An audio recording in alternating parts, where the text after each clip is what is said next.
Chemistry की online classes में मैं नरेश जानेड़ आप सभी बच्चों का एक बार पुनः स्वागत करता हूँ। बेटा रेगुलर पढ़ें, रेगुलर वीडियोस देखें। आपका जो टेस्ट वेस्ट लेते हैं उनका अपना कमेंट बॉक्स में अपने मार्क्स को नोट करें। रेगुलरिटी शो करें। आपको रेगुलर आपको पढ़ाया जा रहा है, बिल्कुल पॉइंट टू पॉइंट पढ़ाया जा रहा है, बिना किसी पॉइंट को छोड़ते हुए आपको रेगुलर पढ़ाया जा रहा है, तो आप उसका पूरा बेनिफिट आपको तभी मिलेगा जब आप रेगुलर पढ़ेंगे। रेगुलर यदि आप पढ़ेंगे नहीं तो आप उसको कर नहीं पाएंगे अच्छे से। और एक कमेंट बॉक्स में आया था, एक बच्चे ने बहुत ही अच्छे से क्वेश्चन के अंदर मैं ये देख रहा था कि बच्चे इसको प्रॉपर पढ़ पाते हैं कि नहीं पढ़ पाते हैं, समझ पाते हैं कि नहीं समझ पाते हैं। 7 के क्वेश्चन को पेरेंट्स का फ़ोन से वो मैसेज था, कुलरी साहब बहुत ही धन्यवाद का पात्र है वो बच्चा जिन्होंने 7 के क्वेश्चन में जो वर्ड्स जो फिटिंग रिएक्शन थी उसको आइडेंटिफाई किया। ये भी एक मेथड होता है बेटा, बहुत ही धन्यवाद का पात्र है वो बच्चा। ये इस बात का एविडेंस है कि बच्चा पढ़ाई को लेकर कितना सीरियस है। एक बार पुनः उस बच्चे को मैं धन्यवाद देना चाहूँगा। आज के वीडियो में बेटा अपन शुरू करते हैं। पहले कल की वीडियो में जो अपन ने क्वेश्चन लिए थे, होमवर्क के क्वेश्चन को सोल्व करते हैं। श्रृंखलावर्ती बहुलक निर्माण की क्रिया विधि कौन सी होती है? तो कौन सी होगी? मुक्त मूलक क्रिया विधि। फिर पूछा था इसके 2 उदाहरण दीजिए, तो पॉलीथीन है, पॉलीप्रोपिलीन है, ये क्या हो जाएगा? इसका सॉल्यूशन हो जाएगा। तो श्रृंखलावर्ती बहुलक निर्माण की क्रिया विधि कौन सी होगी? पुनः रिपीट कर दूं, मुक्त मूलक क्रिया विधि।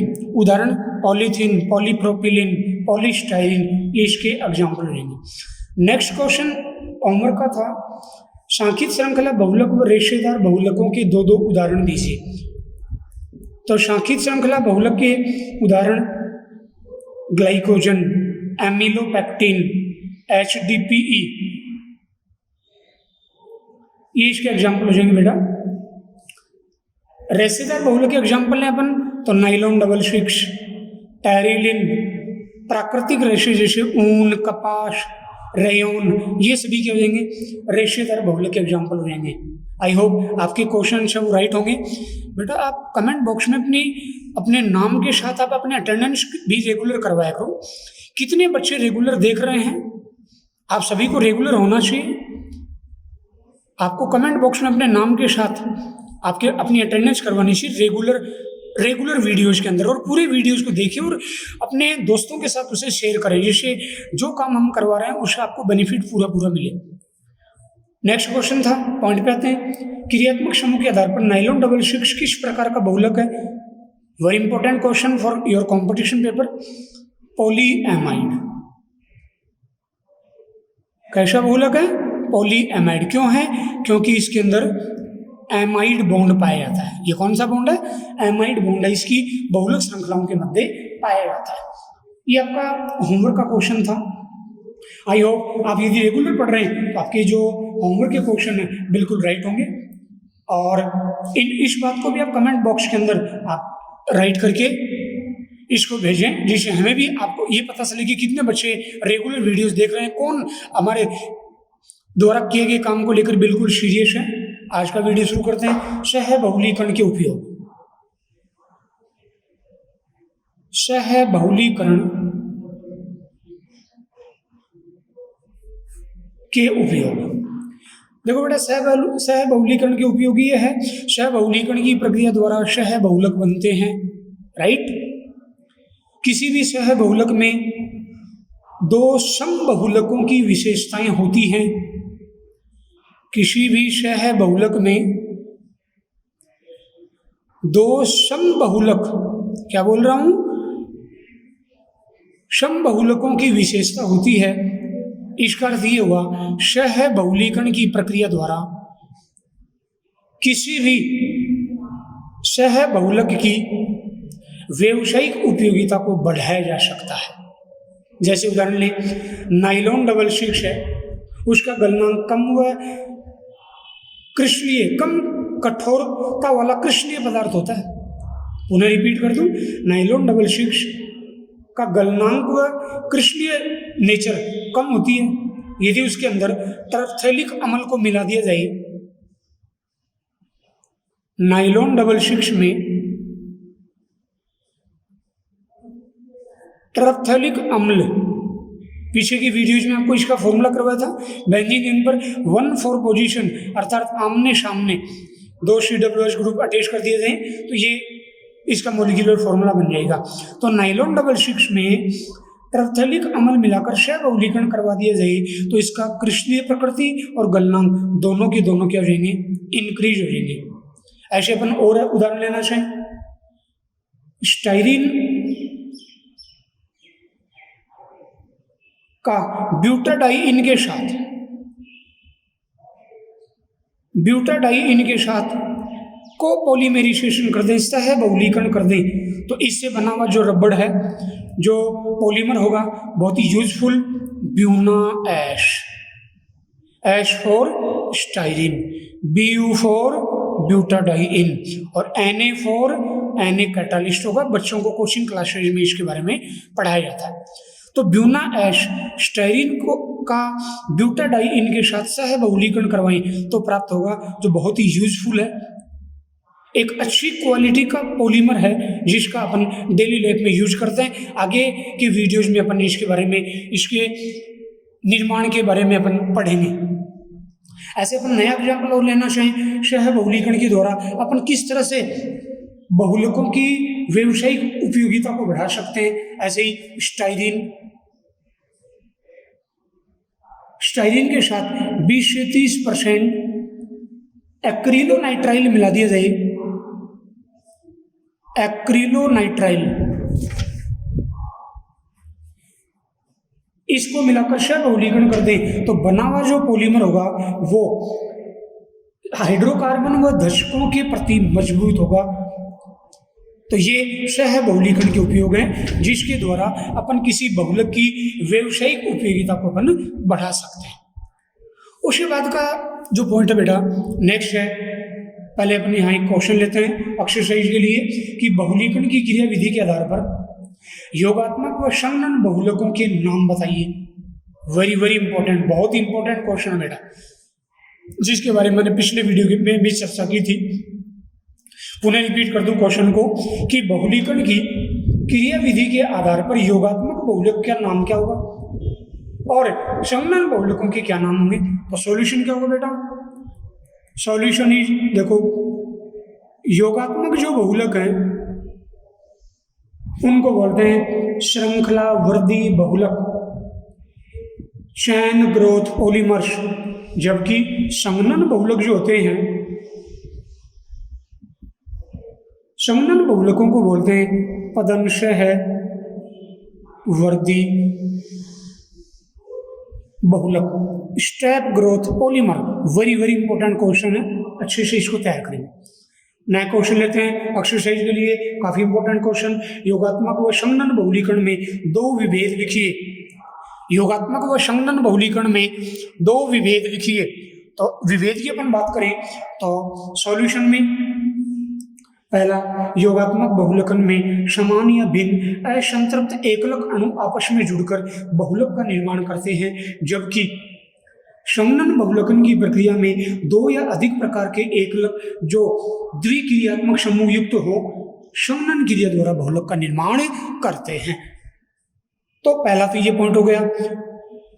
दूसरा, योगात्मक बहुलकन में पीछे अपन ने पढ़ा, योगात्मक बहुलकन की प्रक्रिया में छोटे अणु का निष्कासन नहीं होता, जैसे जल का, अल्कोहल का, ऐसे सरल छोटे अणु का विलोपन नहीं होता।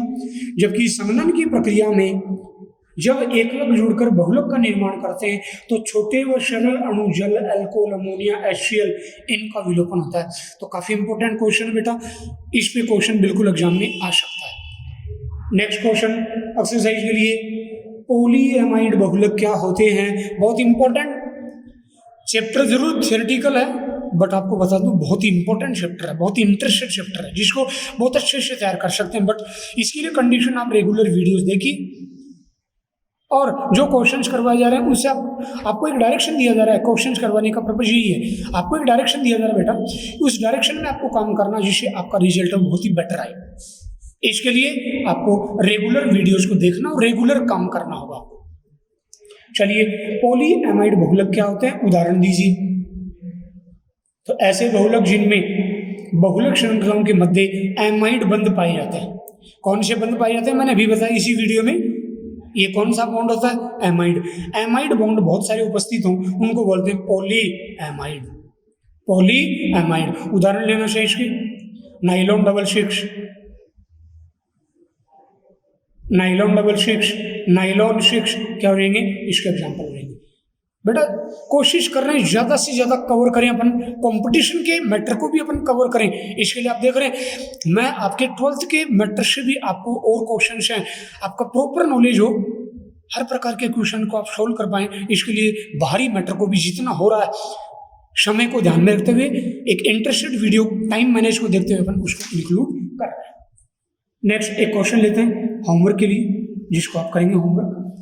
एक बहुलक का उदाहरण दीजिए दो जो ताप सह होता है, ताप को सहन करता है। ऐसे बहुलक का आपको उदाहरण देना है। उसके बाद बेटा अपन नया पॉइंट शुरू करते हैं, बहुलकों का आणविक द्रव्यमान।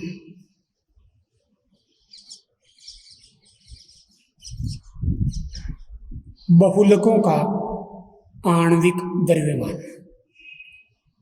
देखिए, क्या आप इससे संतुष्ट हैं कि अलग अलग बहुलकों में एकलक इकाइयों की संख्या अलग अलग होती है?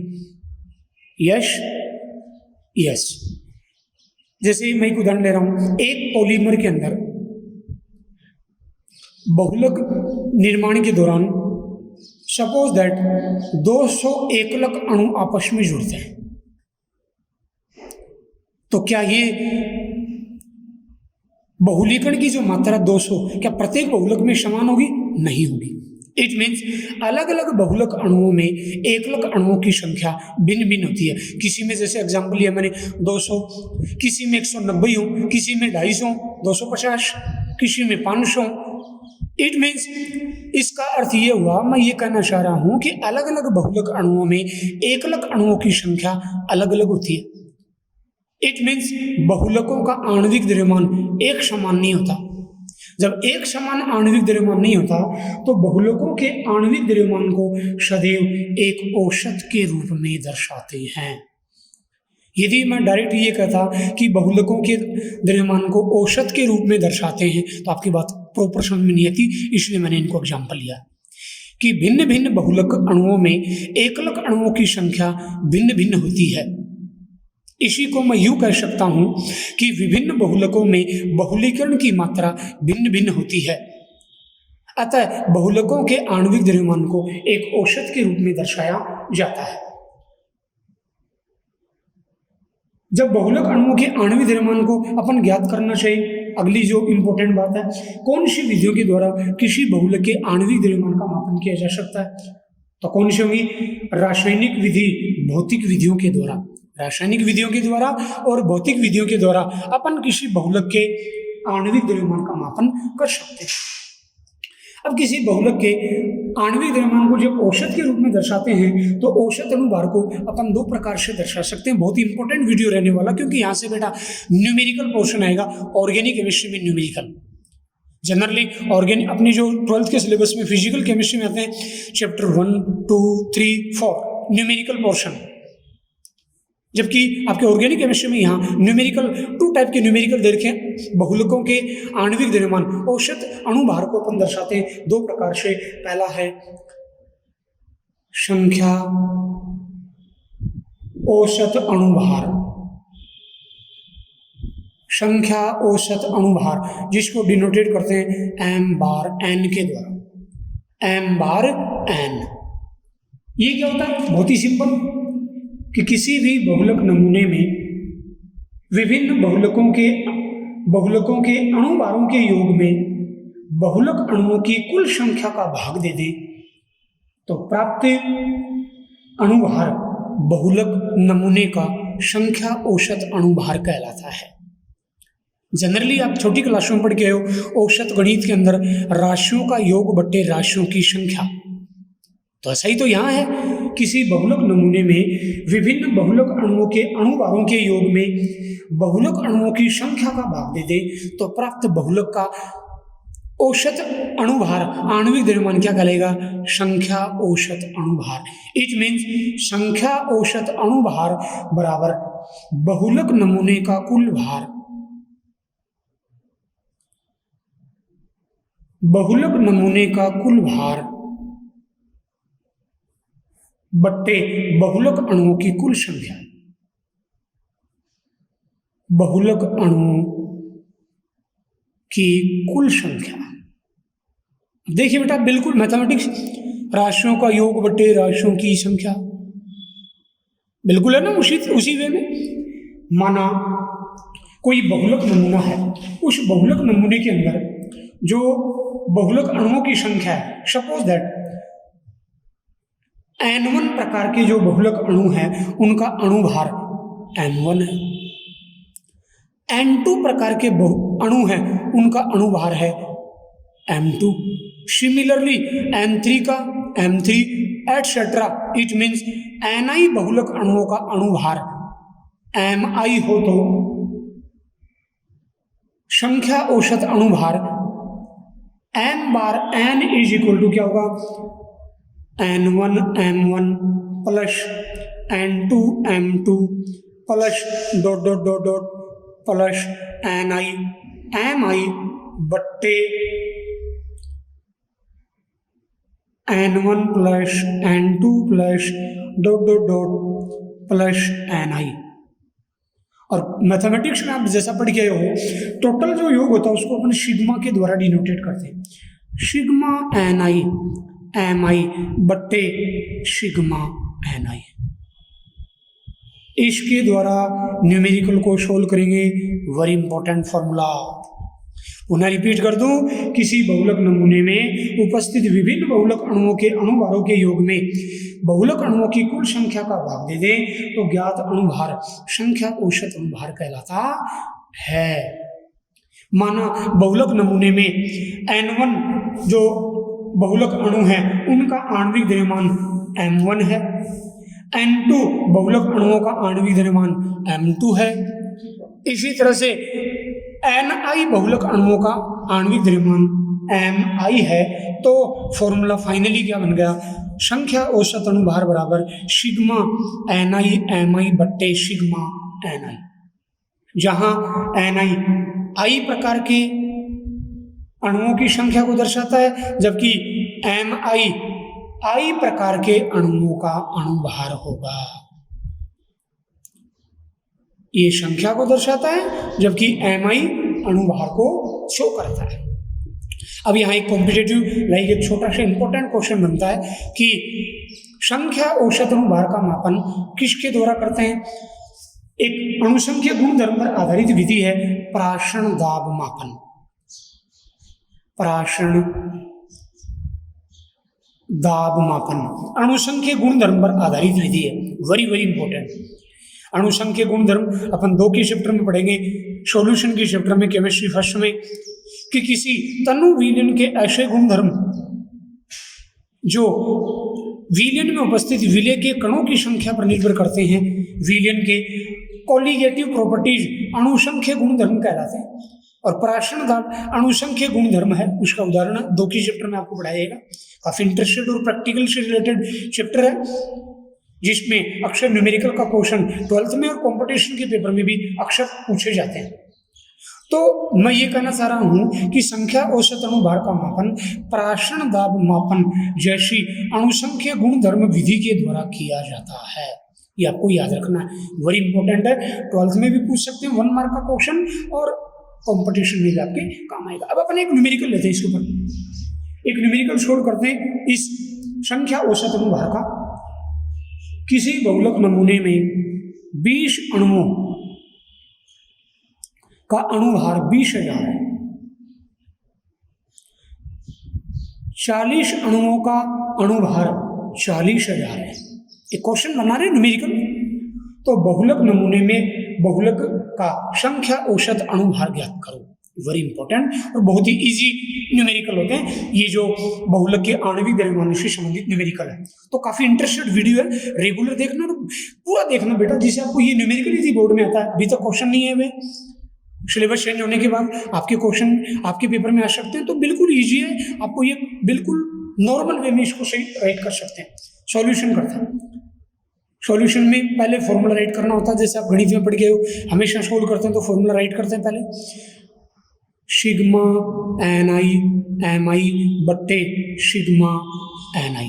इसको अपने इस वे में भी कर सकते हैं। यहाँ बहुलक अणु कितने हैं, 2 प्रकार के हैं, तो N1 M1 plus N2 M2 बट्टे N1 प्लस N2, इस वे में भी राइट कर सकते हैं, बिल्कुल राइट होगा।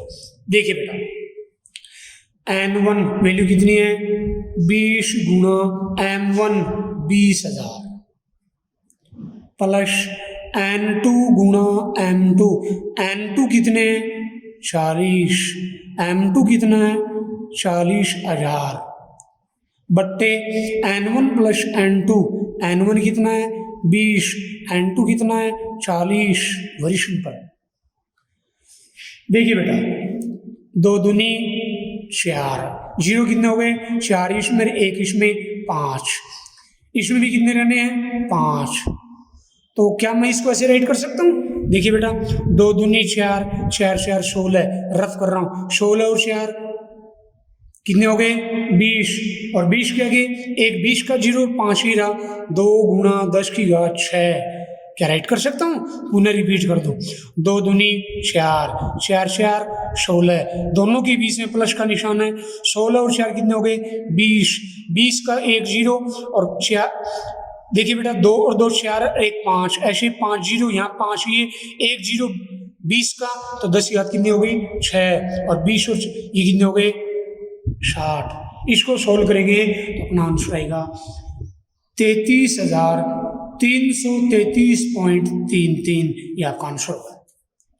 बिल्कुल लीजिए, आप अपने वे में कर सकते हैं, आप इन दोनों को अलग अलग सोल्व करके जोड़ के फिर 60 का भाग दे दो, आंसर इतने आना है। मैं साइंटिफिक वे में आपको ऐसा मेथड, मतलब आपको आना चाहिए, न्यूमेरिकल को फटाफट सोल्व करने का मेथड आना चाहिए, जो आपके लिए कंपटीशन पेपर में बहुत ही यूजफुल होगा। अब बेटा इससे रिलेटेड एक न्यूमेरिकल आपको होमवर्क के लिए देता हूँ। होमवर्क के लिए न्यूमेरिकल, किसी बहुलक नमूने में 25% अणुओं का अणुभार 30,000 है। कितना है 30,000 है। 45% बहुलक अणुओं का, जो बहुलक नमूने में टोटल है उनका 45% बहुलक अणुओं का अणुभार 20,000 है, और शेष अणुओं का अणुभार कितना है 50,000 है। तो संख्या औसत अणुभार का मान ज्ञात करो। बहुत ही इंपॉर्टेंट और अच्छा न्यूमेरिकल है। आई होप मैं आपको जो जिस ढंग से आपको न्यूमेरिकल है या थियोरेटिकल है या क्वेश्चन वगैरह करवा रहा हूँ, आप उस वे से आप तैयारी करके रेगुलर, और आने वाले समय में यदि आप ऐसा करते हैं, नो डाउट आपका रिजल्ट बहुत ही शानदार आने वाला है। आपका हाफ मार्क्स भी नहीं कर सकता, हम इसकी जिम्मेदारी लेते हैं, बट आपको इसके लिए रेगुलर वीडियो देखना होगा, खास तौर से क्वेश्चंस को भी स्पेशली देखना होगा, जिससे आपको आगे आने वाले समय में बिल्कुल भी दिक्कत नहीं है। तो पुनः मैं आपको जाते वक्त कह रहा हूँ, कर दिखाओ कुछ ऐसा कि सभी बनना चाहिए आप जैसा। जय हिंद, जय भारत।